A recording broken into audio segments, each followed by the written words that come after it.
Hi guys, welcome back to the channel. I've decided to give another shot at trying to become chess master. I've been playing some games lately. So at the age of 58, I pretty much figure it's now or never for me. So let's look at this first game, which I played back in May against a junior player, Sherman H.U. I remember that John Curto used to say, you got to get these junior players when you're young. So I played this Scotch game, which I'm actually playing with aggressive intentions. It's possible to play it for a draw, but I really want to get a win, and I find that nowadays people don't seem to study this as much, so it seems to be pretty effective. So this is a fairly standard position, and my opponent somewhat deviated from the normal course by taking the immediate bishop takes knight check. And it's not bad, it's just unnecessary. I mean, like, you're given a permanent control of the dark squares here if you're black, but you do, on the other hand, double white's pawn, so it's acceptable to play this, I guess. You just have to be careful about it if you choose to play this way. Here my opponent chose the castle, which is excellent, and I castled. And he brought a rook to the semi-open e-file. So he's got good central control. So the question is, what should white play? There are two moves. Bishop g5 seeks to take advantage of an immediate pin. And but actually, more subtle than that is this move, rook e1, which contains a positional threat that maybe my opponent isn't aware of.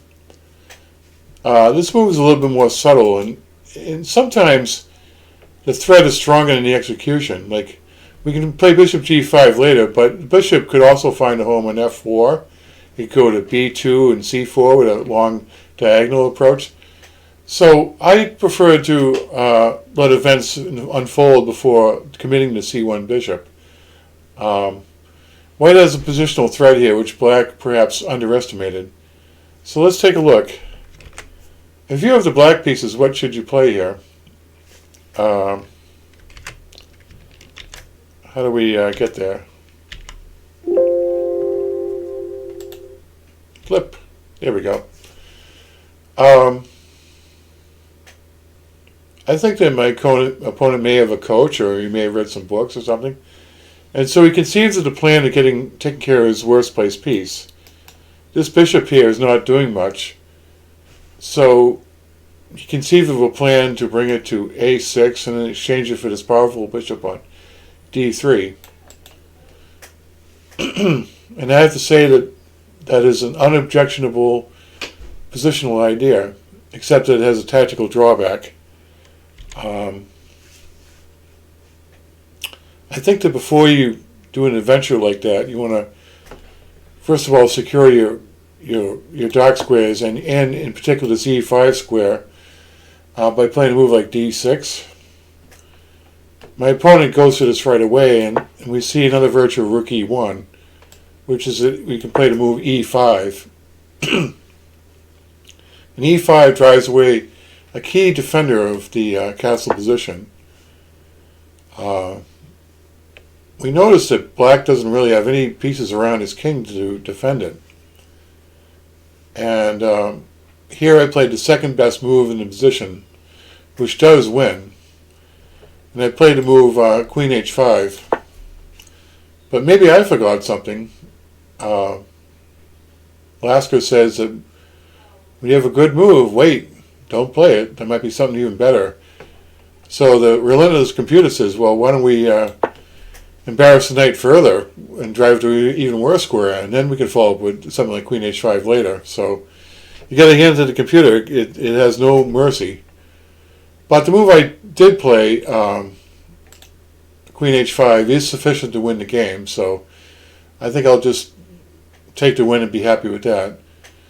So after something like g6, queen h6, white would follow up with bishop to g5, rook to e4, rook to h4, and I would think that his attack is going to be successful in the very near future. So for this reason, black played h6, and now we find a a further virtue of keeping this bishop in reserve here and not committing it too soon, because it comes out right away and finds the most active approach here, ripping open black's king position. And after pawn takes h6, queen takes h6, he tried the rather desperate rook e6, and white is just winning here. If I could suggest a book to anybody first starting in chess, it's an old book called The Art of the Checkmate. The authors are Renard and Kahn, K-A-H-N. And it teaches you a lot of standard checkmating patterns that everybody just needs to know. So by virtue of reading this book, it's just like breathing. I don't even need to calculate. Like, I played bishop h7 check rather quickly, okay, based upon my studies I'd made years ago by reading this book, and I knew right away what to do here. So check that book out. I think it's a good book to be aware of. And after bishop g6, my opponent resigned because it's just mate in two. After king g8, queen h7, king f8, and queen takes f7, the game's over. So he resigned a couple moves ago. So the moral of the story is, I think the takeaway from this video is play a move like d6, which secures against e5. That's a good human move. The computer actually says that d5 is an alternative, but if you're a human being, d6 is a good move, and you get your c8 bishop involved in the game. And the other takeaway is that sometimes the threat is stronger than the execution. So I waited until the right moment to bring this c1 bishop into the game. Well, that's all I have for you today. Thanks for tuning in. Hope you have a great day. Take care. Thanks. Bye.